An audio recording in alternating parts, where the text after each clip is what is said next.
O podcast Chimarrão com Espiritismo apresenta reflexões sobre o Livro dos Espíritos de Allan Kardec, com comentários do Espírito Miramês e do Núcleo de Estudos Espíritas Vinha de Luz, de Praia Grande, Santa Catarina.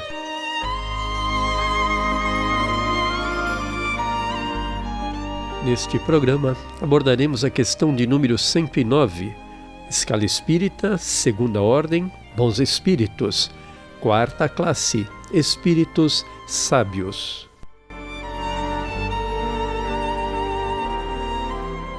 Sobre a questão, nos diz Allan Kardec: distinguem-se pela amplitude de seus conhecimentos, preocupam-se menos com as questões morais do que com as de natureza científica, para as quais têm maior aptidão. Entretanto, só encaram a ciência do ponto de vista da sua utilidade, jamais dominados por quaisquer paixões próprias dos espíritos imperfeitos. Vamos então, amigos, para o comentário do Espírito Miramês. Diz Miramês: os espíritos sábios possuem amplos conhecimentos, entretanto dedicam-se mais à ciência do que ao desenvolvimento moral, utilizando seus conhecimentos científicos sempre no sentido prático. São espíritos já desligados da matéria que, quando encarnados, dão exemplo de serenidade em todos os aspectos da vida, amando as criaturas pelo prazer de amar. Bom, trago aqui uma contribuição que eles formam a segunda ordem, os que chegaram ao meio da escala. O desejo do bem é o que neles predomina.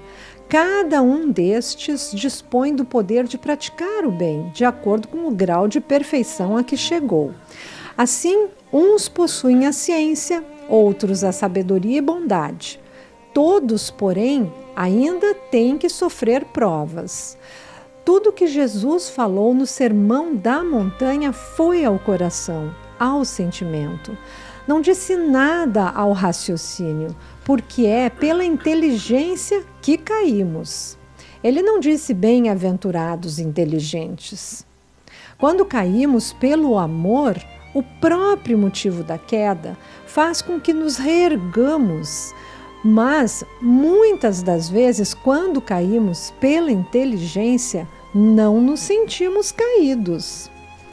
Pois bem, Regina, pelo amor, pelos sentimentos virtuosos, nossos atos bons ou maus são sempre avaliados por nossa consciência. Já pela inteligência, pela razão, essas avaliações talvez estejam mais ligadas às maiores ou menores vantagens, maiores ou menores lucros que nós pudermos auferir. Pois é, a cada nova existência, o espírito dá um passo para diante na senda do progresso, desde que se ache limpo de todas as impurezas. Não tem mais necessidade das provas da vida corporal.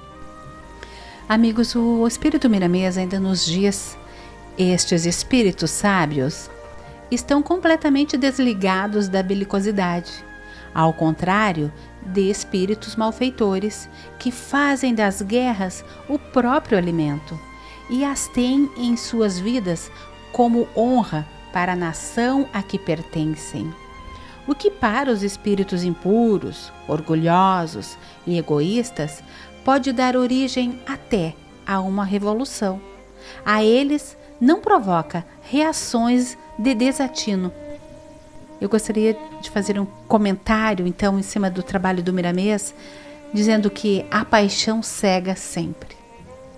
Nossa vida material, nossa vida mental, é a nossa vida verdadeira. E por isso, quando a paixão nos ocupa a fortaleza íntima, nada vemos e nada registramos, senão a própria perturbação. Pois bem, Martinha, ainda dando continuidade ao Miramês, nos diz ele que a sua maior grandeza desses espíritos é o desprendimento, por conhecerem que tudo pertence a Deus e que tudo o que usamos é por empréstimo e misericórdia divina. E eu faço também um adendo informando que esses talentos que nós todos trazemos não pertencem às personas, a nós, ao ego. que temos dentro de nós, que vivem na matéria, mas são atributos espirituais que trazemos incorporados ao espírito através de sucessivas reencarnações. E Miramês continua, são conscientes dessas verdades e vivem mais ou menos felizes, conhecendo que o saber é luz inextinguível na vida da alma.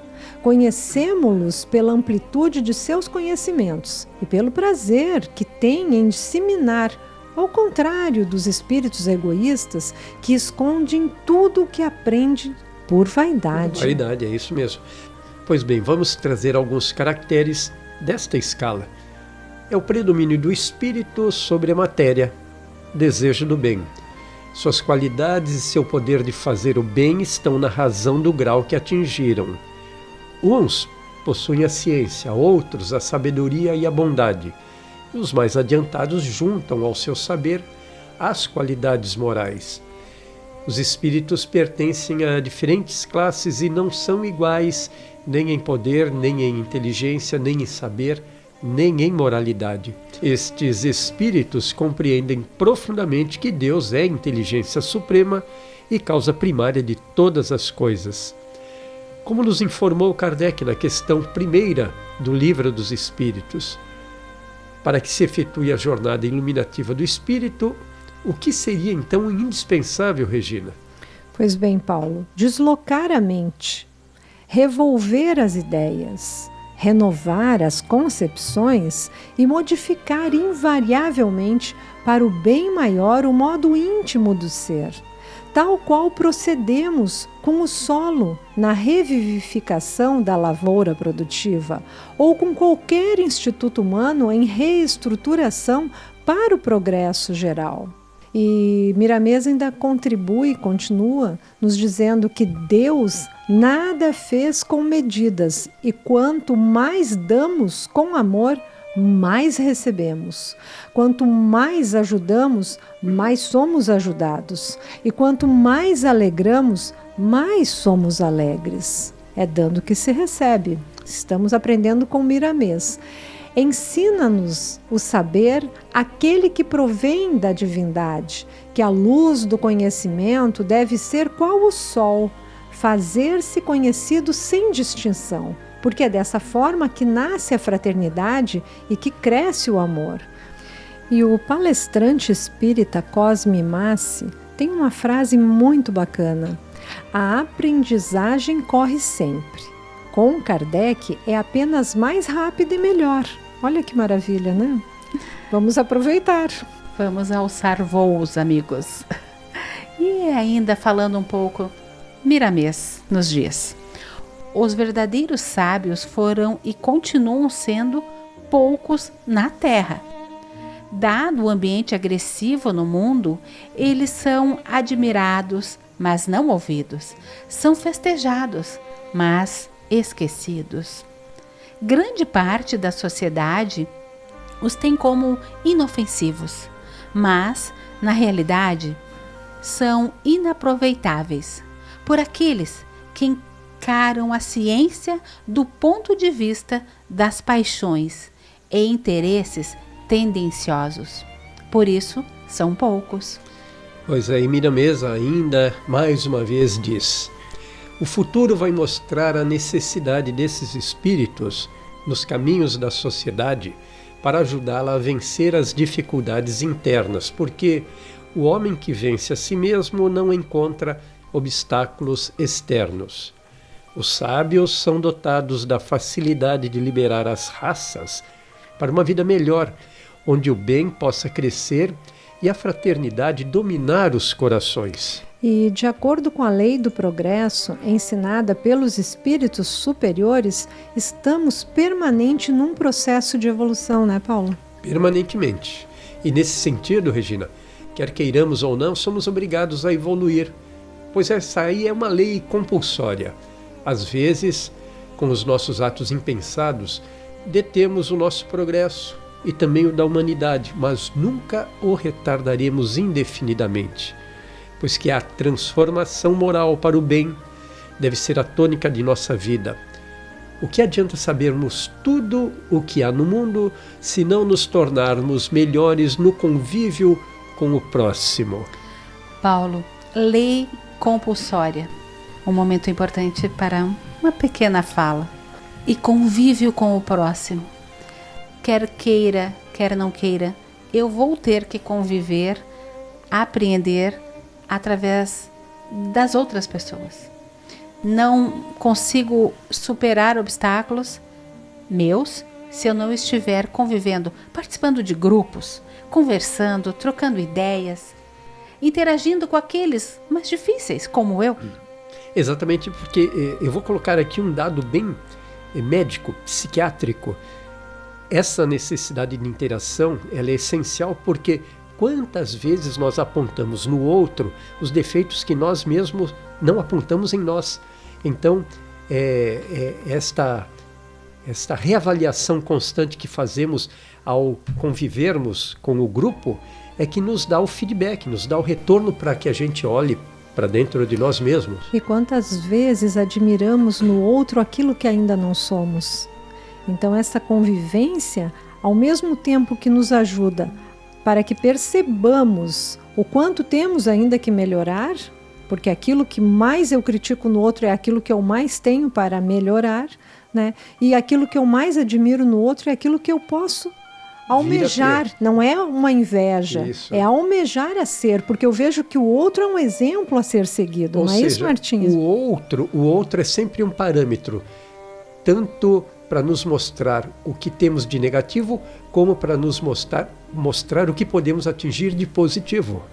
O nosso progresso, então, como tu falaste anteriormente, Paulo, e da humanidade, então, depende de cada um. Nós não vamos nos deter, nós queremos progredir. Isso é uma escolha. Tanto é que o Mestre Jesus sempre foi cauteloso e amoroso, nunca impôs, mas deu oportunidade. E esses exemplos são oportunidades que nós devemos agarrar e angariar para a nossa vida. Pois é, e o Miramês continua nos dizendo que os espíritos sábios preocupam-se menos com as condições morais das criaturas e dedicam-se a estas criaturas com intensidade, benevolência, cordialidade e tolerância. Acham que a moral se amolda ao tempo e é consequência da sabedoria. Entendem que a mente educada na linha do saber supera todas as atividades, mesmo que essas sejam contrárias às regras estabelecidas pelas religiões. A liberdade de ação, quero dar uma contribuição, essa liberdade de ação é interessante notar como a doutrina espírita ajustou-se bem ao caráter e à personalidade do próprio codificador, que insistia na liberdade da assimilação doutrinária. Ele adotava a seguinte regra: expor sem impor. E esta não é a base da verdadeira educação? A construção do saber tem que ser individual. Podemos nos valer dos ensinamentos e dos exemplos dos outros, mas a construção e o progresso dependem e sempre dependerão dos nossos esforços. É inútil e prejudicial impor deveres que o indivíduo não considere ainda como tais. O ideal da moral, instruir sem impor, deixando o indivíduo advertido do mal e das consequências das suas ações, tem maior eficiência do que programar artificialmente uma reforma interior. Eu gostei muito dessa frase aí, que é inútil e prejudicial impor deveres que o indivíduo não considere como tais, ou seja, impor algo que o indivíduo teria que, de per si, entender que é sua atribuição, são seus deveres, né? E veja que esses espíritos, eles se preocupam menos com as questões morais do que com as de natureza científica, pois que eles têm maior aptidão para esta tendência à ciência. Eles estão voltados para a ciência, mas não menosprezam aquele que tem menos condição moral. Exatamente. E ainda Miramês nos oferece uma outra contribuição. não são muito dados às regras da moralidade, na função que os homens se empenham em empregar aos outros, pelas teorias. Quase sempre não pertencem a grupos religiosos e não gostam de ler livros de tais fontes. Quando desencarnados, procedem do mesmo modo, mas o tempo, pelas mãos de Deus, os irá colocando nas faixas da superioridade, ganhando amplitude no mundo que concerne a universalidade. Temos também as consequências morais. Se se tratasse apenas de uma coleta de fatos, fácil seria a tarefa do espírita. Eles se multiplicariam em toda parte com tal rapidez que não faltaria matéria. Mas os fatos por si sós tornam-se monótonos pela repetição e principalmente pela similitude. É necessário, meus amigos, ao homem que pensa é algo que lhe fale à inteligência. Isso está lá na Revista Espírita de 1858. Quer dizer, que tipo de deduções morais podemos extrair daquilo que estamos observando, aprendendo? Esta, como diz o Miramês, essa definição de sábio foge em muitos casos às regras e encontramos muitos sábios que se tornam espíritos benevolentes, ganhando a superioridade com rapidez. E para fecharmos essa questão 109, ao dizer que possuímos a centelha divina do amor no fundo do coração, Fenelon está nos dizendo que possuímos o princípio do sentimento do amor no cerne de nossa alma, desde o ato da criação divina, o que significa que nenhum espírito está deserdado do amor.